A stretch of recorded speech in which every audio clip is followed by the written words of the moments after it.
Kohinoor diamond, or the Hope diamond. Who hasn't heard of these famous and infamous diamonds? There's no end to people's fascination with these precious stones. A saying goes, half the wealth of the world is equivalent to the price of one Kohinoor diamond. But is the diamond really worth that much? Or is it just a name and reputation that has been passed down by word of mouth? If you search online, the first reason you'll find for the high price of diamonds is their rarity. But what if I told you that diamonds are not rare at all? In fact, the Earth is full of diamonds, with vast reserves lying beneath the surface. So why are diamonds so much more expensive than gold? The real reason behind the high price of diamonds is human greed and deceit. And the main player in inflating diamond prices is the De Beers Company. Let's dive into the history of one of the biggest scams in history.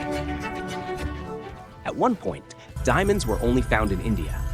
As early as 400 years before the birth of Christ, records of diamonds were found in Indian documents.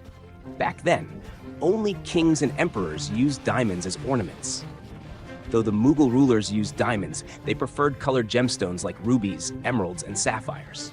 Gradually, the value of diamonds began to increase as the knowledge of how to cut them to enhance their brilliance developed. At that time, diamonds were truly valuable because they were found only in India. After the creation of the Silk Road, which changed the course of history, diamonds began to be traded along this route. As diamonds made their way to European rulers and emperors, their allure spread to Venice as well. In 1453, the fall of the Byzantine Empire marked the rise of the Ottoman Empire under Sultan Mehmed II. However, due to excessive greed, the Ottomans closed the Silk Road, cutting off trade from one of the richest regions in the world. With no access to trade, the Europeans went into a frenzy, sending out explorers by ship to discover new routes. In this rush, Columbus mistakenly discovered America in 1492, and Vasco da Gama found a new route to India in 1498, re-establishing trade between India and Europe. Soon, diamonds were being smuggled into Europe. India's monopoly on diamonds lasted until diamond mines were discovered in Brazil in 1725. People flocked to Brazil, but the diamonds from Brazil didn't fetch the same high prices as those from India, which had centuries of heritage attached to them. At this point, the Portuguese came up with a cunning plan. They would ship Brazilian diamonds to India and then resell them to Europe as Indian diamonds. This is how large-scale diamond fraud began. However, as diamond supplies from both India and Brazil dwindled, the course of diamond history changed with the discovery of diamonds in South Africa. Although the British ruled South Africa, they initially didn't pay much attention to diamonds until 1866, when a 21.25 carat diamond was found near the Orange River. This discovery sparked the South African diamond rush, and the diamond was named the Eureka Diamond, one of the most significant diamonds in South African history. This rush led to the development of the famous Kimberley mine. Around this time, Cecil Rhodes, a British colonist, entered the diamond trade. He bought diamond mines from the De Beers brothers, laying the foundation for a century-long diamond empire.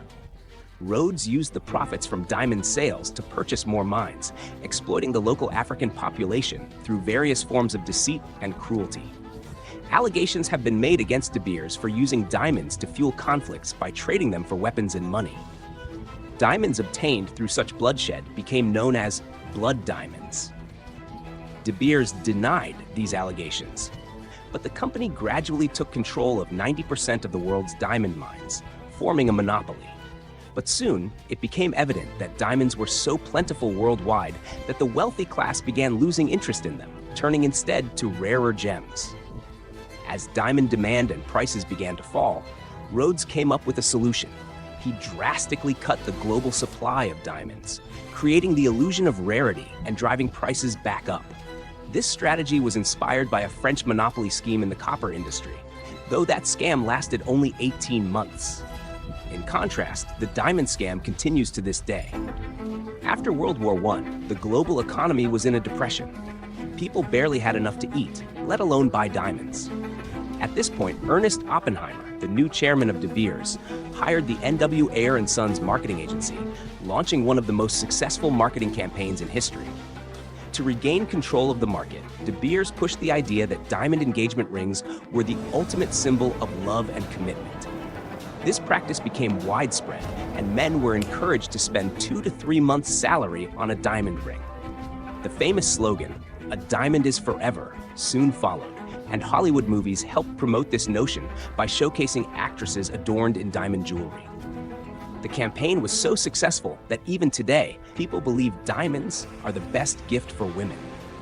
De Beers expanded its marketing efforts to include other special occasions, such as anniversaries and birthdays, further embedding the idea that diamonds were the ultimate gift. Despite De Beers' dominance, countries like Israel and the Congo tried to break free from the company's monopoly in the 1990s. But De Beers responded by flooding the market with diamonds, causing prices to plummet. Eventually, these countries were forced to return to De Beers. In 1994, De Beers faced legal action in the United States for manipulating diamond prices. The company admitted guilt in 2004, paying a $10 million fine and gaining a license to operate in the US. However, by that time, De Beers' power had already begun to wane. New diamond mines were being discovered in Australia, Canada, and Russia, and synthetic diamonds had entered the market.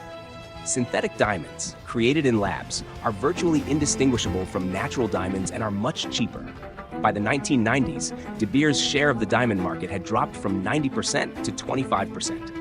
However, diamond prices have not decreased as much as expected due to the lasting impact of De Beers' marketing campaigns. Today, the company still tries to maintain the allure of natural diamonds by promoting the idea that only diamonds mined from the earth have true value. Despite the rise of synthetic diamonds, De Beers and other diamond companies continue to reap the benefits of their marketing efforts, convincing people that diamonds are the best gift. In 2022, the documentary Nothing Lasts Forever raised questions about the authenticity and value of diamonds, exposing the ongoing deception in the diamond industry. Despite the high price of diamonds, their actual value is far less, and diamonds are not a good investment. The resale value of a diamond is often only 25 to 30% of its original price, and that's before taxes. In reality, there's no difference between a well-cut piece of glass and a diamond, except for the billions of dollars spent on marketing to convince people otherwise.